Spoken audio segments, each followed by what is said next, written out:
هغې وایي چې په اسلام کې جنت یوازې نارینه‌و لپاره دا یو غلط خیال دی. ځینې داسې غیر اسلامي ادیان شتون لري چې ملامتیا یوازې په بي حوا باندې اچوي چې آدم علیه السلام هغه میوې خوړلو ته دا وهڅو د کوم نه چې منع شوی و. کله چې تاسو بایبل ولولئ د پیدایش په کتاب 3 نمبر فصل دا وایي خدای تعالی ښځې ته فرمایي زه به ستا حمل او تکلیفونه ډېر کړم، ته به په درد او غم کې ماشوم زیږوي، ستا غوښتنه به ستا د میړه لپاره وي او هغه به په تا حکومت کوي. نو د بایبل له مخې امیدواري د خدای تعالی یو لعنت دی، دا یو سزا ده. په حقیقت کې که تاسو قرآن ولولئ یو لوی فرق شتون لري. قرآن بالکل برعکس خبره کوي. قرآن د امیدوارۍ له امله د ښځې مقام لوړوي.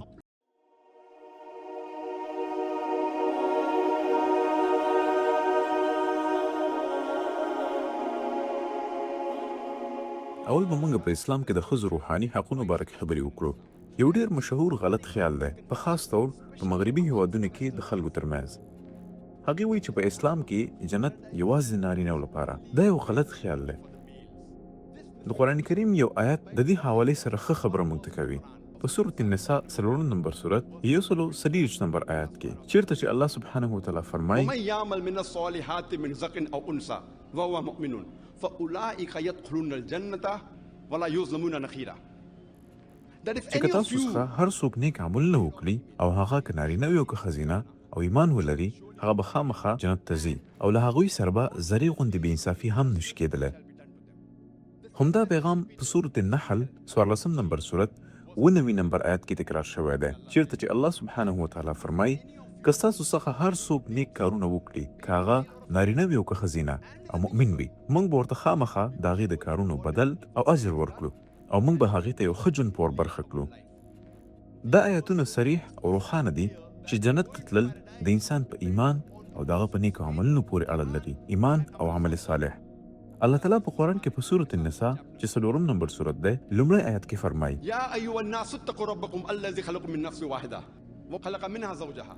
ای خلکو د خپل هغه رب نه ویریږئ چې تاسو یې له یو نفس څخه پیدا کړي یاست او له هغه څخه یې د هغه جوړه پیدا کړې. ای انسانیت د خپل پالونکي رب درناوی وکړئ چې تاسو له یو شخص څخه پیدا کړي یاست او د هغه جوړه یې هم له ورته د فطرت څخه پیدا کړې ده. دا په دې معنی ده چې سړی جوړه ده یعنی ښځه له هماغه روحاني فطرت څخه پیدا شوې ده لکه د نارینه. د پاسه د دې په سورة شورا 42 نمبر سورت 11 نمبر آیت کې الله تعالی فرمایي فاطر السماوات والارض جعل لكم من انفسكم ازواجا. هغه ذات چې تاسو یې له یو نفس څخه پیدا کړي یاست او له هغه څخه یې د هغه جوړه پیدا کړې ده. دا په دې معنی ده چې سړی او ښځې روحاني فطرت یو شان دی. الله تعالی په قرآن کې په سورة سجده 22 نمبر سورت چې دی 9 نمبر آیت کې فرمایي ثم سواه ونفخ فيه من روحه. بیا یې هغه انسان سم برابر کړ او په هغه کې له خپل روح څخه پوه وکړل چې موږ دوی په مناسب تناسب جوړ کړي دي او په دوی کې موږ خپل روح پوه کړی دی. همدا پیغام په سورة الحجر 15 نمبر سورت 9 نمبر آیت کې ذکر شوی دی چې الله سبحانه وتعالی انسان په مناسب تناسب پیدا کړي او په هغوی کې خپل روح اچولی دی او بیا دوی ته فرشتې په سجده پرېوتل. الله څه مراد لري کله چې فرمایي چې موږ په انسانانو کې روح پوه کړی دی؟ دا د کوم خدای د حلول یا د مادې په شکل باندې معنی نه ده. دا په دې معنی ده چې خدای تعالی هر انسان ته خپل پوه ورکړی دی. الله سبحانه وتعالی ټول انسانانو ته که نارینه وي او که ښځینه د خالق په اړه پوه ورکړی دی. الله تعالی په قرآن کې په سورة الاسراء 14 نمبر سورت دی او 9 نمبر آیت کې فرمایي ولقد کرمنا بني آدم. او یقینا موږ د آدم اولاد ته عزت ورکړی دی. خدای تعالی په قرآن کې فرمایي چې د آدم ټول اولادونه پرته له دې چې دوی نارینه وي که ښځینه د دې خبرو نه بغیر دوی ته عزت ورکړی شوی دی بغیر د دې چې دوی تور وي که سپین، زیړ وي که نسواري، غریب وي که مالداره. خدای تعالی د آدم ټول اولادونو ته عزت ورکړی دی بغیر د دې چې دوی په امریکا، برطانیا، کینیډا، هند یا سعودي عربستان کې وي. خدای تعالی د آدم ټول اولادونو ته عزت ورکړی دی. ځینې داسې غیر اسلامي ادیان شتون لري چې ملامتیا یوازې په بي حوا باندې اچوي چې آدم علیه السلام هغه میوې خوړلو ته دا وهڅو د کوم نه چې منع شوی و چې له دې وجې نه انسانیت ګناه کې زیږېدلی دی. او که تاسو بایبل انجیل ولولئ د پیدایش 3 نمبر فصل دا وایي چې حوا د آدم په هڅولو کې مسؤله وه تر څو هغه منع شوې میوه وخوري چې له امله یې انسانیت په ګناه کې زیږېدلی دی. په قرآن کریم کې یو داسې آیت هم نشته چې ملامتیا یوازې په بیبي حوا باندې اچوي. ملامتیا مساوي ده، په مساوي ډول په دواړو باندې، په آدم علیه السلام او په حوا دواړو اچول شوې ده.